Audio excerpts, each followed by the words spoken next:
सबसे अच्छी लकड़ है ना वो बर्मा टीक है। बाकी बहुत वैरायटियाँ समझो कि जैसे चिरगोजा हो गया, दियार हो गई, अफ्रीकन टीक हो गई। ये सबसे अच्छी जो है ना बर्मा टीक है। ये 12,000 का फुट है एक। अभी जो हम कश्ती बना रहे हैं ना ये 24 फुट की है। ये खर्चा हो रहा है माले का कितना 8 लाख हो रहा है।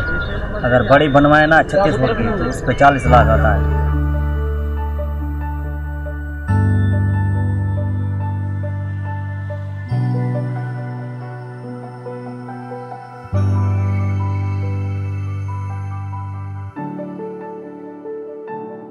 इब्राहिम है, मेरे अबू और दादा हम लोगों के 50-40 साल यही काम करते आ रहे हैं।